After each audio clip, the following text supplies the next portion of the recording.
Azərbaycan tərəfinə may ayının 20-sində Xəlil bəy Mənteşə bəyan etdi ki, erməniləri məmnun etmək üçün onlara bir qədər ərazi güzəştə gedin. Bunu Osmanlı dövləti bir tərəfdən İngiltərə, Fransa və Rusiya kimi dövlətlərin Şərqi Anadoluda yaratmaq istədiyi erməni dövlətini Qafqazda yaratmaqla problemi bir növ özündən uzaqlaşdırmış olurdu. Uzaqlaşdırdı və bizim yaxamıza sancdılar onu. Deməli, Türkiyədən gələn erməni qaçqınları vardı ki, təxminən 400-450 min nəfər civarında erməni qaçqınları vardı.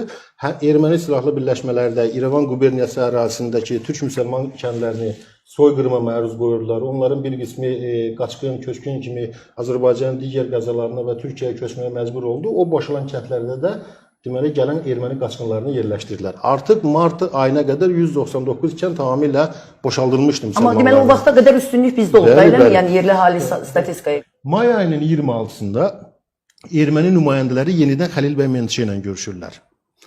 Bəs həmin dövrdə Azərbaycan tərəfinin istədiyi nə idi? Azərbaycan nümayəndələri bir tərəfdən yardım istəyirdilər.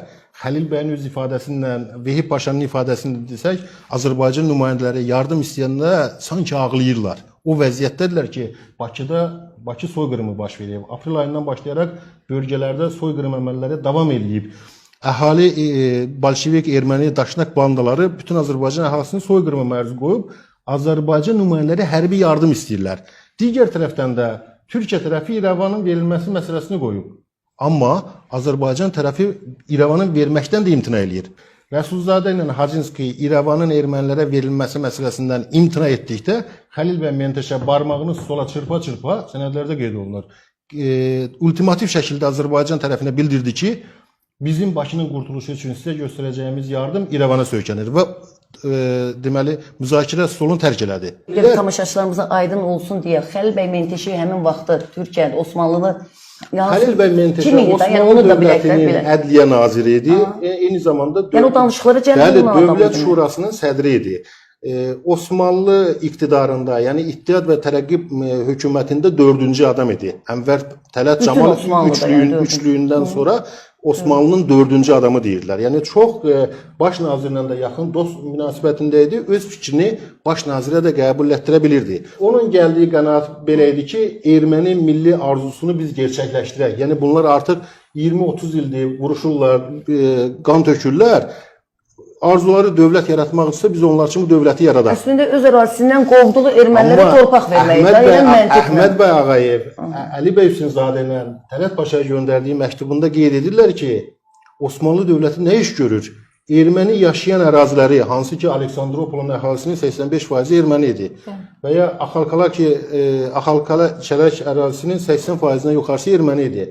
Ağayevlə, Əhməd bəy Ağayevlə Əli bəy Hüseynzadə qeyd edirlər ki, Osmanlı dövləti erməni yaşayan əraziləri özünə götürür, amma müsəlmanlar yaşayan ərazilərdə erməni dövləti yaratmaq istəyir.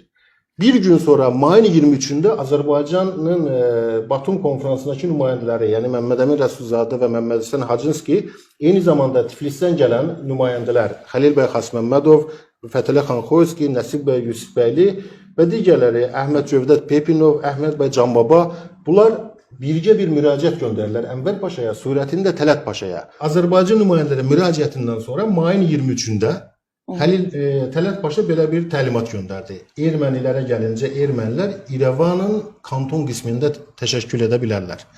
Burada təkcə İrəvandan söhbət getmir. Burada Batum konferansına görə Azərbaycan İrəvanı ermənilərə güzəştə getməli oldu. Elədirmi? Bəs Naxçıvan nə oldu?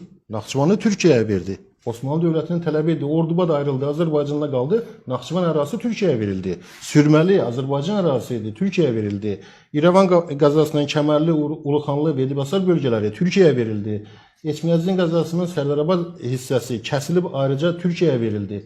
Yəni Azərbaycanın Batum konferansına görə ərazi itkisi təkcə İrəvan deyildi. Yəni İrəvandan başqa ümumilikdə Batum konferansına görə təxminən 20 min kvadrat kilometrdən artıq ərazi Türkiyəyə keçdi. Brest sülhünə görə keçən əraziləri də bura əlavə eləsə təxminən 45-46 min kvadrat kilometr ərazi Türkiyəyə keçdi. Və İrəvanı da ermənilərə verməyə Azərbaycan tərəfi məcbur edildi. öz xoşu ilə vermədi və İrəvanı verməmək üçün may ayının 20-sindən 29-una qədər Azərbaycan tərəfi Batumda dirəşdi. Bütün bunların stenoqramı mən bu sənədləri Azərbaycana gətirmişəm. Onu da qeyd edim ki, 12 ildən artıq 2006-cı ildən bəri Osmanlı arxivində, eyni zamanda Türkiyə hərbi arxivində, yəni Atası arxivində tədqiqatlar aparmışam.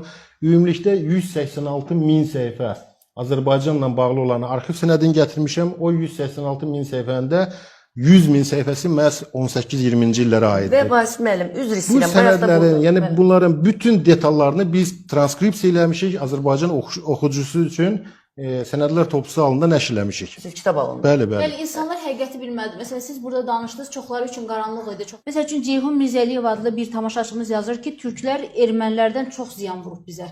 Mən bu tarixi bilmirdim. Mahir Məmmədli adlı bir vətəndaş yazıb ki, bircə onu deyə bilərəm ki, bu tarixi bilmək istəsəm də dinlənməsi çox ağır gəldi, içim ağrıyır. Elədir. Ağırlıdır, amma yenə deyirəm. Reallıq idi amma. Reallıq idi. Acı Xoyskinin dili ilə desək, bizim üçün acı bir həqiqət bundan ibarətdir. Nə qədər acı olsa da məcburuq buna.